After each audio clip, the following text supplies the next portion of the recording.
Hello, everyone. In today's video, we're going to be giving you some ASW tips. And these are just kind of basic suggestions to make your anti-submarine warfare, also known as awfully slow warfare, is also known as good thing we have time acceleration warfare.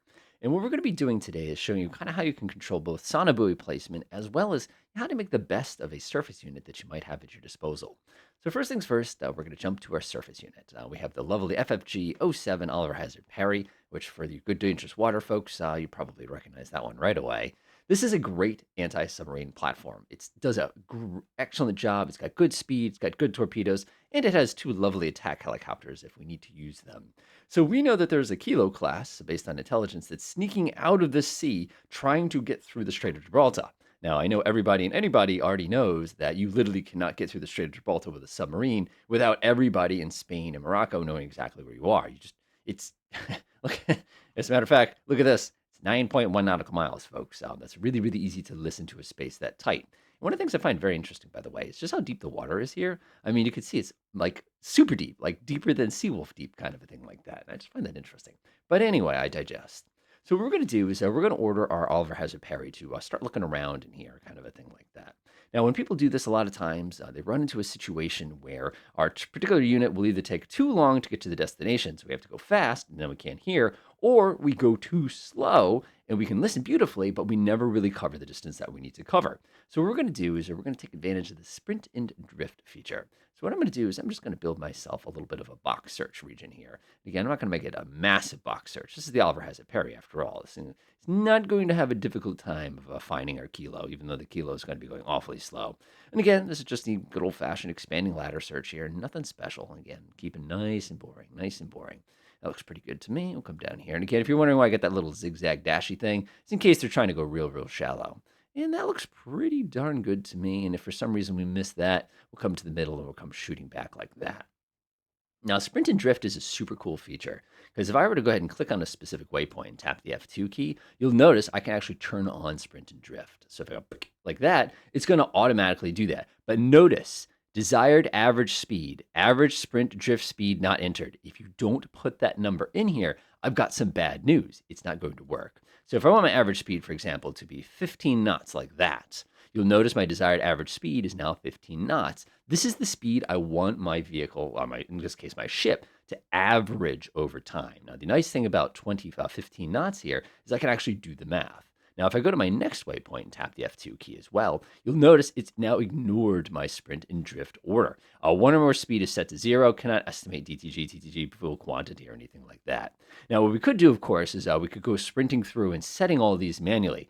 That's a lot of work on our part, but again, sometimes people want to do that. So what I'm going to do instead is I'm going to shut that off, come back to my ship, click on him, and I'm going to go ahead and set sprint and drift here. Now, this is the important part because this is our desired average speed again. So my desired average speed is going to be 15 knots set to sprint and drift mode, which means he's going to pick up speed, slow down, pick up speed, slow down for my entire journey. So now if I press this point, you can see very clearly here that, again, this is going to just inherit everything that comes from behind him.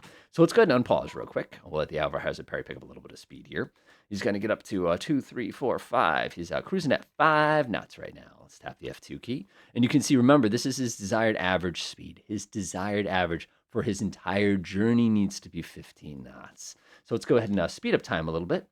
Of course, whenever I speed up time, my brain immediately thinks about, oh, travel by map kind of a thing. Now notice he's chilling at 5 knots. So his current average speed overall is 5. But did you see what he just did? He shot up to 33 knots because now he's trying to make that average speed back to the 15 knot mark. So he's going to go rip, rip, rip. And notice he slows down beautifully right before he gets to his lovely little waypoint and goes, yeah, I should probably be starting to listen around a little bit or something like that. I'll make my turn. Okay, I'm still averaging. Oh, getting to my average is below 14. It's coming down to 15. Oh, I better speed up again. But he'll continue doing that throughout the entire pattern here without me ever having to babysit his speed, which is fantastic. So that's our first tip. Our second tip, of course, we're going to be dealing with the pesky sonobuoys. So I'm going to go ahead and pause. When a lot of people think of sonobuoys, they think of this action. They go like this, they go like that, they go like that. They drag a big box, they press Control F11. They do a mission, they call it ASW. They go down to here, they set to patrol, they make sure it's an ASW patrol. You did make sure it was an ASW patrol, right? You press the OK button, this thing pops up. You grab your Orions, you push them down here. Go to mission settings, you shut this one off, you turn this one on, you shut these two off because you know how irritating it's going to be. And then you unpause. And of course, this is what happens when you do that. Let's give it a few moments. So our P3 takes off. And the first thing he does, of course, is he locks onto a specific point and he dumps a bunch of random sonobuoys out of the back. Now, a cool thing here is when he drops sonobuoys, he's actually smart enough to drop both an active and a passive at the same time, which is like, nice. I like that. I like that a lot. And in the past, of course, you could put enough sonobuoys in the water that you could go from point A to point B without getting your feet wet, kind of a thing. I always appreciated that. But you'll notice as soon as he entered the zone here, he dumped one of these die casts for us. And of course, he's going to hit that point.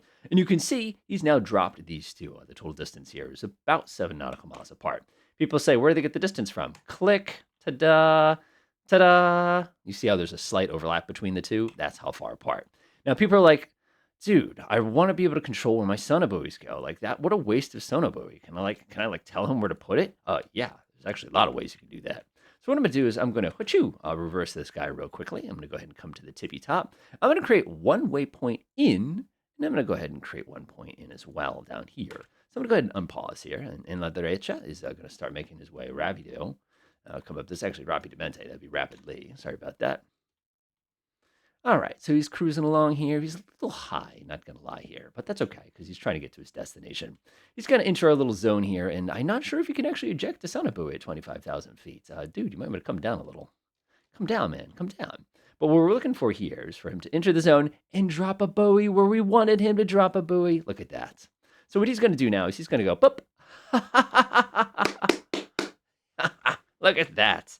He's going to give us a beautiful textbook straight line right along the path we asked him to do. Now, if you want to go fun with this, you can do one of these things like that too, because you're like one of those players. Look at that, look at that, look at that, look at that, look at that. Is that not the most awesome way to control the placement of sonobuoys you've ever seen in this game before? Now, there's actually another method to do this too, and I find that method a little more amusing than this version. And what you can actually do is you can create a linear patrol mission. But of course, what we want to do is we want to see if we can catch that pesky kilo, and that's kind of our objective here.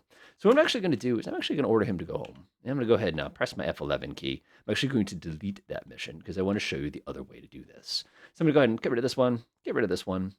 Actually, what am I doing? Control delete. I got rid of them too effectively. So what I want to do now is I want to go ahead and create a line of sonobuoys, and I want to just make them from right here. I'm going to grab it right here. And I don't want to deal with all that pesky business where I have to do that plotted course or anything like that.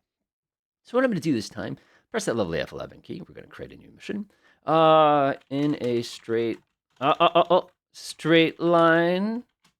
We're going to go down here. We're going to do a patrol. We're going to set this to ASW patrol. Press the okie doke button. We got to find the one that I did not waste this time. There he is. He's right there. But what we're going to change this time is instead of doing an area, we're going to keep it with 2 points. And I'm actually going to, instead of a random, I'm going to say a repeatable loop. See what I'm doing? See what I'm doing? Let's go down here, set this one to the number 1, and it looks lovely. Unpause. So what's going to happen now is our other P3, I think this is en la izquierda. I don't remember which one. It might be en la derecha. I forgot which one it is this time. He's going to go ahead and take off. He's going to proceed direct to reference point number 10 there. And he's going to go ahead and start dropping some sonobuoys himself. There he goes. This was en la izquierda. So the cool thing here, and of course, if you want to do a little micromanagement and make this a little bit more precise, you can actually order him to kind of get out of a weird angle here. Go up that way, that way. There he goes. That way he's nice and lined up. So he's going to come scooting down here and heading for our reference point number 10. And what's going to happen when he gets there is he's going to start doing a barrier cap for us, which is awesome because we know that pesky kilo is in here somewhere, making his way directly for Gibraltar. And of course, our lovely Alvarez Perry has not detected him yet. All right, so we're going to sneak up on reference point number 10 here. Here we go. Oh, sonobuoy in the water. And he's going to zig down this line down here. And he's going to act as a big barrier protector here. Look at it. Look at it. Look at, they're in a straight line. Look at how fantastically, oh my gosh. Have you ever seen such a beautiful deployment that you've ever seen before? And again, this little tiny trick, it makes such a difference if you're trying to, create that barrier real fast of these pieces. And again, people always complain these things don't work. Now, one of the cool things here is that En la Izquierda right now is going to actually zigzag back and forth along this track right now. And because he's going to be zigzagging along it, if one of the buoys expires, which they do, by the way, as a matter of fact, if you click on one real quick, Let's grab this one real quick. Let's see what he's got left here. He's got 6 hours. He'll actually redeploy a bunch more and actually keep the process going. So you have we've got him!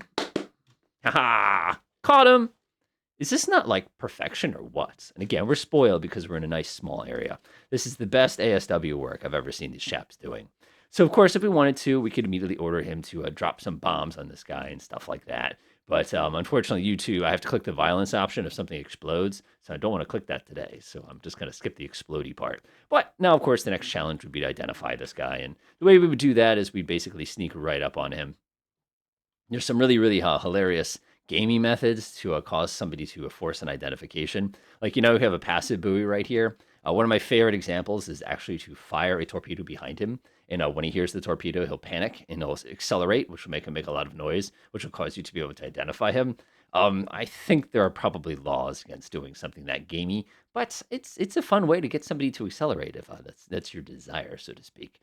We'll go sneak up on this guy. Hey, how you doing? We're going to get a mad ping in a second here. Control F11. Oh, got to click on him first. That's right. Control F11. Control F1, rather, is going to be a bearing attack here. Torpedo in the water. All right. And La Izquierda, you've done a wonderful job for us today. Notice, by the way, that did not count as declaring war. But, of course, this guy has probably got the pants scared out of him as he suddenly heard a torpedo and start to accelerate behind him. So sometimes what will happen, and again, depends on the angle you drop the torpedo. It looks like he's not going to take the bait here because they'll actually pick up speed and start running really, really fast away from the torpedo. And when they do that, they get nice and loud, and they're very, very easy to identify. Did not quite time it. I had to do it at like an oblique to sort of trick him into accelerating. But again, that's such a gaming maneuver. I don't think I feel. All right, so hopefully this video is helpful as far as showing you some ways to have far more control over the placement of these pesky things, as well as how to make your little searching platforms have a much easier time of searching. Enjoy.